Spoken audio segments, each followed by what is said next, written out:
the more important thing is resistance training, right? Like if someone is dieting and working out but only eating 60 grams of protein, whereas someone is dieting, not working out, but eating 200 grams of protein, the person working out is still preserving more muscle. Bringing you a reasoned approach to health and fitness. This is the Phi Life Podcast. Welcome to the Phi Life Podcast. I'm John Barban, with me is Brad Pilon. And today we're going to answer the question, how much protein do you need? I thought we answered this ages ago, but this keeps coming up.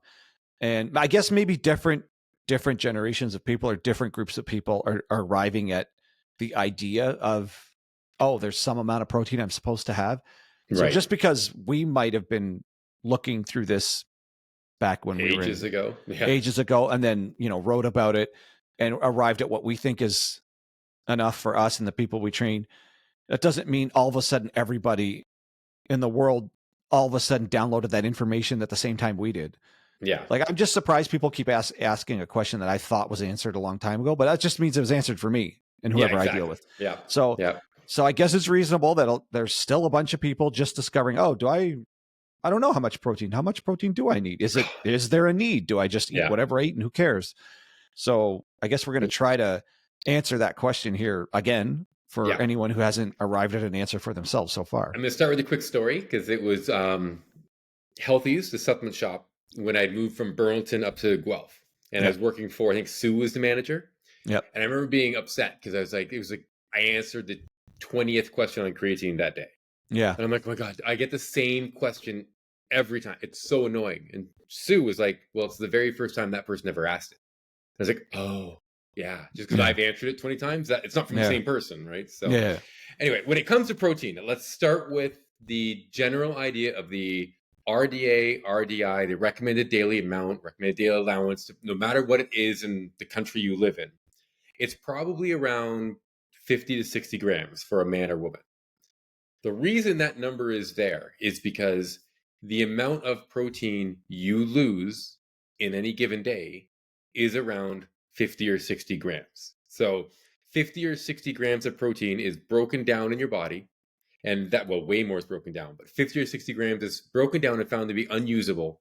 And so it's broken down even further. You pee out the nitrogen part, the rest of it turns into a carbon skeleton. It's gone.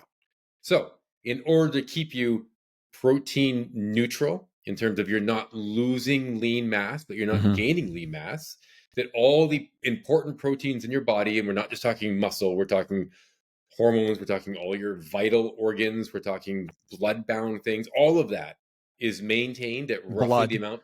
Yeah, blood. The amount that makes you takes about 50 or 60 grams per day. So if you were to fast for 24 hours, like so many of us do, at the end of that, you're probably net negative 50 grams of protein. Right? That's for that day. Yeah. For that 24-hour period. And then you eat and you replenish it. Right? Now, so in terms of how much protein do you need, keying on the word need, 50 or 60 grams. Now, if you're athletic, it speeds up that process because you're moving more, you're generating more energy, your metabolism is moving at a faster pace. Yeah. It might be a little bit higher. It's not, it goes from 50 to 300 grams. That doesn't happen. No. Right? But it might go from 50 to 65, 70, maybe, right? So the need is right around there. And then depending on your activity level, even forget being an athlete, if you work a busy job where you're moving around doing work for 8 hours, then you're looking at that 70, 75 range. And for a lot of what we call athletes, they're people who do an extra hour to work 4 to 5 times a week. So people who work in a hard job 5 times a week, at least for multiple hours, they're the ones you have to worry about. So that's your need. Yeah. Well, and that's different. That's a good point. So Brad keyed on the word need. So the want or a different need is, again, it's all goal based. Do you have a goal? Is the goal? I think this question usually starts from trying to build lean mass, trying to build muscle. It's usually or fat loss. Those are the two options. Or fat loss. Yeah, I guess maybe those are the two main ones we should talk about. Yeah. So if you're trying to build more muscle, the protein requirement, I don't even want to say need or want, but requirement for maximizing the potential muscle growth would go up. So 50 or 60 is probably not good enough. We've got some data to I mean, the weight of evidence suggests that number can go up for an average 170 pound male to maybe 130, 140 grams a day, something like that. Yeah. And there's not good data to suggest more is bad, but there's also not great data to show that too much more than that is going to benefit you. But I say it that way on purpose because it's not good data. We anecdotally, most guys who've gone any length of time attempting to build muscle have heard and experimented with a lot of protein, like 200 grams plus. Yeah. You and I have done 400, I guess. Not so fun. We've done it. I'm not aware of hardly any research testing that for any length of time in any appreciable number of people.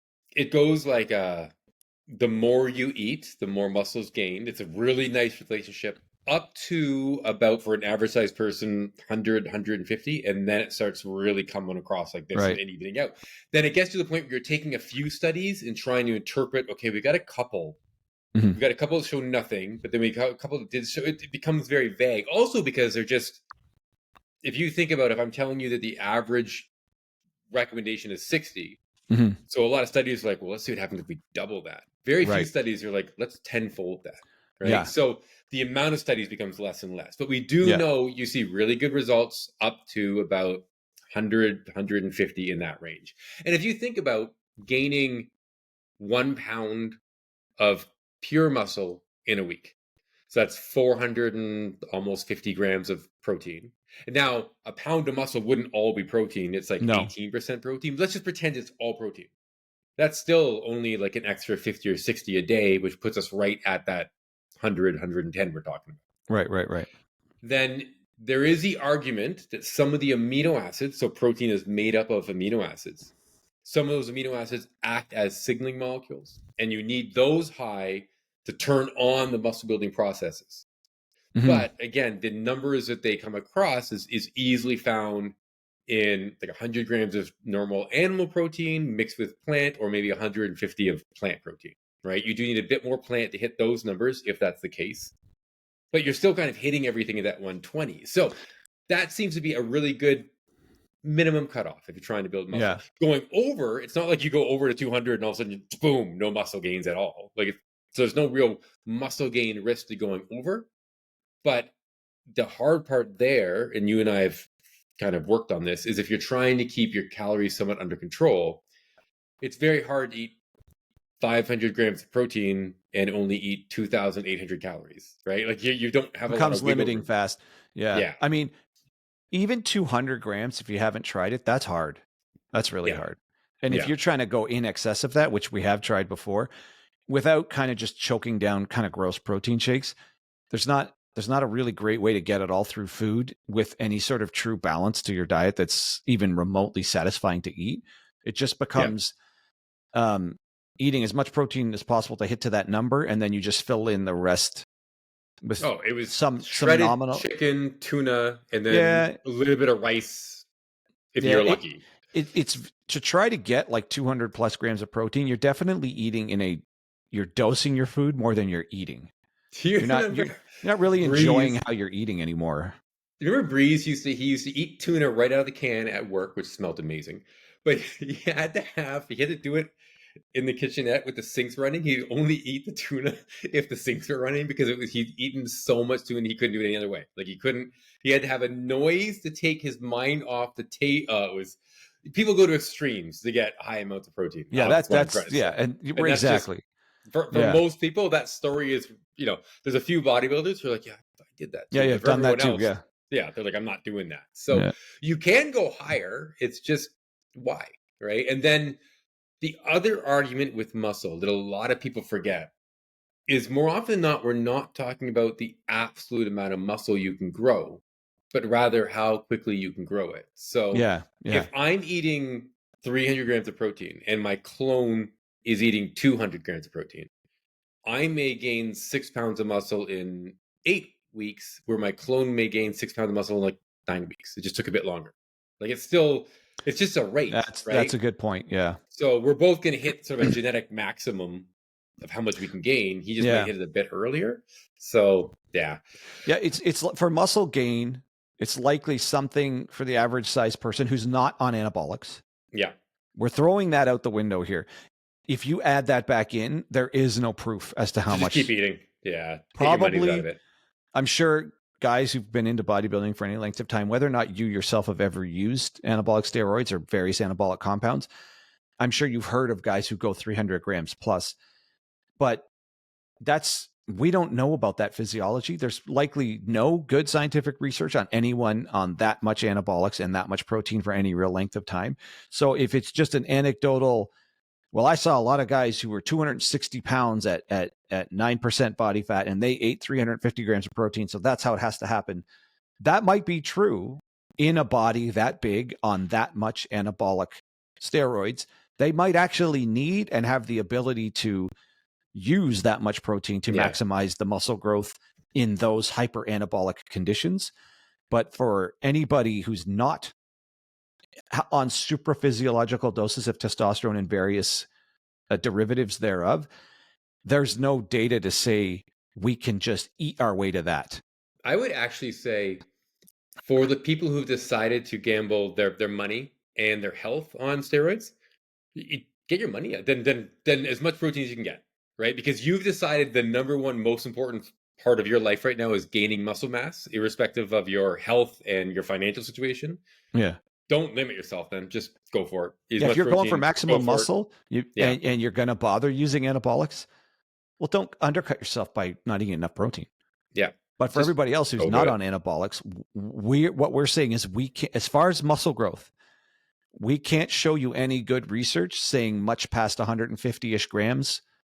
We just can't show with any consistent data that any average size guy's ever really going to need that. Again, putting aside exceptionally large people who may be 6'5", like a NFL lineman type who's not on anabolics, but just a really, really big guy. Big person. Yeah, probably that's the sort of person who probably is 200 grams plus just because they're so big. That's when you get into the pound per whatever, a gram of protein per pound of body weight, which never made sense to me because that never accounts for lean body mass. Yeah, exactly. So I would go with the thing that you and I say all the time, people, is like if you're an outlier, eat more. But if you're an outlier, you already know. You know you're an outlier. You're bigger, you're thicker, you're able to gain more muscle than your friends. You already know. And if you're not an outlier, you know, right? I'm 5'10", 170 pounds. I'm not an outlier. Like I don't have to pretend like I am. And then the other, what was it? The last point you just made? The grams per pound. Oh yeah, it's the same. That makes zero sense to me. I don't understand why a 5'10", 250-pound Brad Pilon needs 250 grams of protein, but a lean Brad Pilon at 170 needs 170. I don't understand why the obese me needs more protein.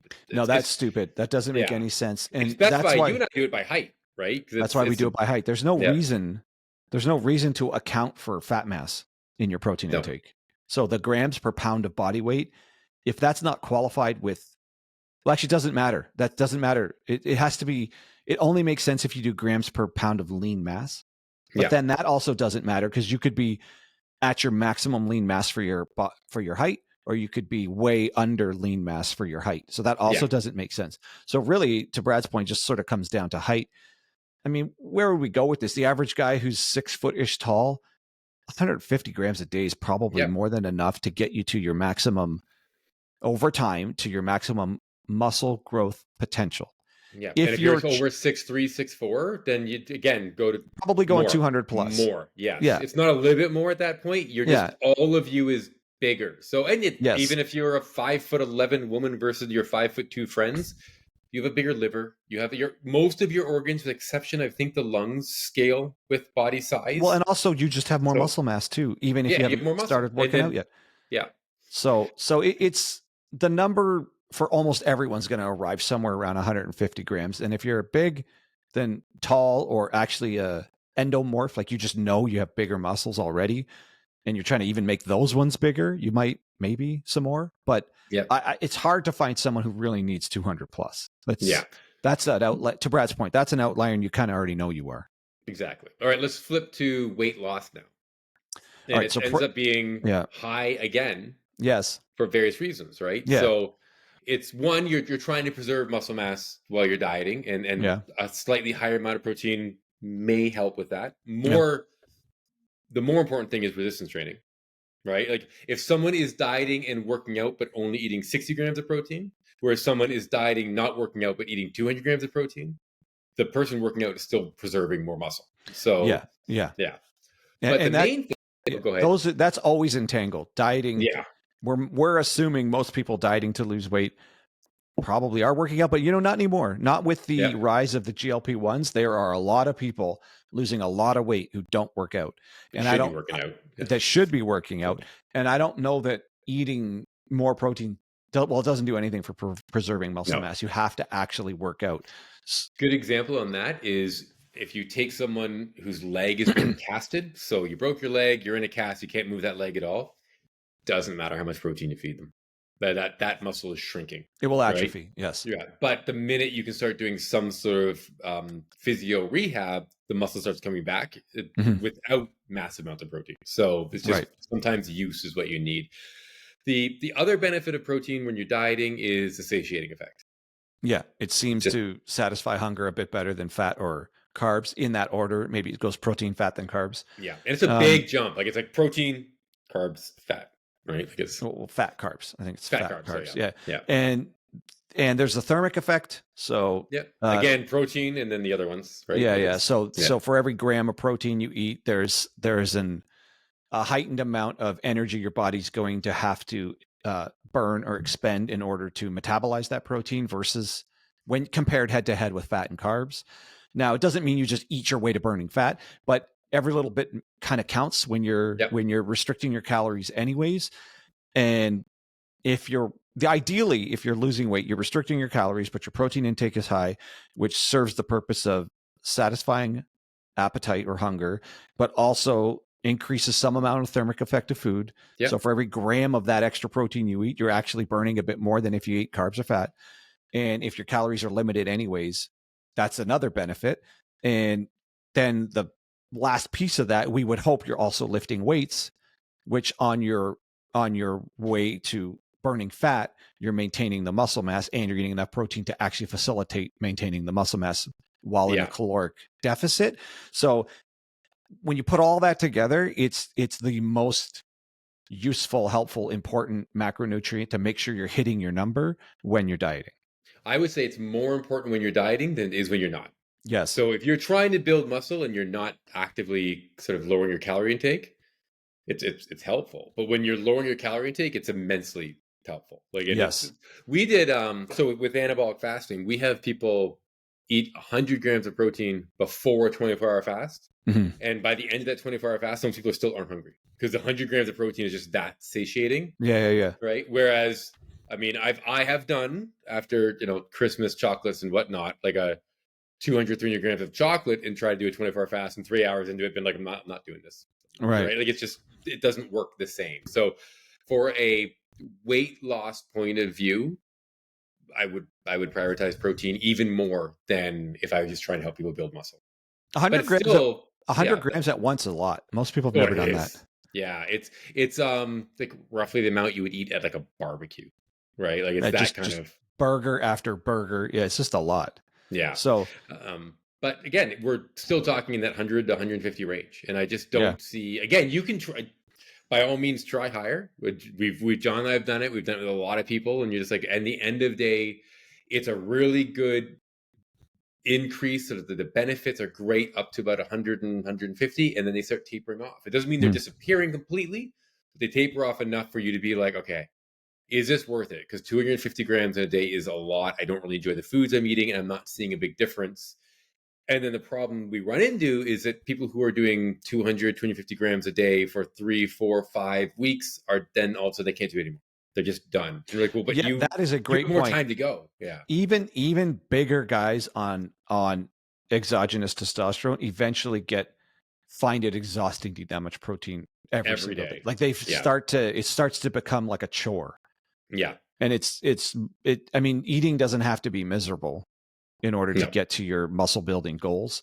So it's there. I mean, it's not like they don't like the foods they're eating if they're eating like lots of steak and chicken and all that stuff. But at some point there is, if you haven't tried this, you can't really picture that it just gets like just tedious to put that much protein in. But that doesn't happen with carbohydrates.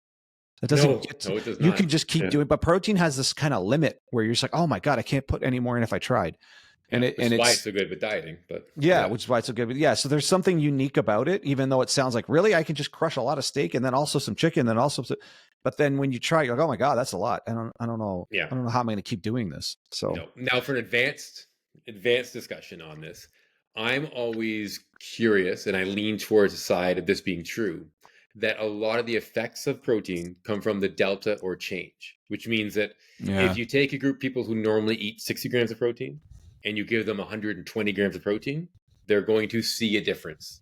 If you take a group of people who normally eat 105 grams of protein every day and you bump them up to 110, it's not the same. And I feel like that even when you're at 200, there's going to be a point where you're going to need 300 to elicit that same response. That's where the idea of protein cycling comes from. That's why, again, when we do the 100 grams, that's like twice a week tops, right? You wouldn't do that as a single dose every day. And your body upregulates protein. It'll start burning protein as a fuel source too, to some degree. So it's going to upregulate protein oxidation as you eat more. Unless you have something compromised about your metabolism, the human body is going to figure out which of the macronutrients it can use for energy. And if you're just eating a lot of protein, it'll figure out how to use that for energy as well. Yeah. And it wants to keep you, right? Yeah. So it's going to find a way, like I don't know why this doesn't work for body fat, but outside of body fat, it's going to find a way. If you're continually adding lean mass, your body's looking at you being like, dude, that is really heavy to carry around. It generates tons of heat, and I don't think we need this much. I'm going to try to slow you down a bit, right? Yeah. So it will fight you, which is why I think that the delta or the change is an incredibly important part of protein intake that we often miss in research studies, because normally all you're studying is change. You're saying, hey, we took a group of people, we jacked up the protein for 8 weeks, look what happened. And then you and I are always going, well, what happens next? What's the next 8 weeks? Then the next 8 weeks? Then the next 8 weeks look like? Or what like? About people who've been eating at that level for 10 years? Yeah, exactly. Does it really do anything? Or have they just long since increased protein oxidation? Upregulate everything they needed to stay the same. And then the protein cycling in their body's just the same as always, and then your body just happens to be using more protein as a fuel source. So, I mean, I don't know. Have we answered this or not? Yeah. So roughly we're saying, hey, in general, how much you need is about 60. How much you want is probably double that, 120, 100 to 150, unless you're an outlier. It's important when you're trying to build muscle. It's even more important when you're dieting. And there may be a reason to cycle it, but that's a whole other podcast. Yep. Yeah. Nailed it. All right. Well, okay. So we tried to answer it. Hopefully that gives somebody an answer here. Yeah. I think it's a good place to leave it. Absolutely. All right. So for Brad Pilon, I'm John Barban, and that's your Phi Life Podcast.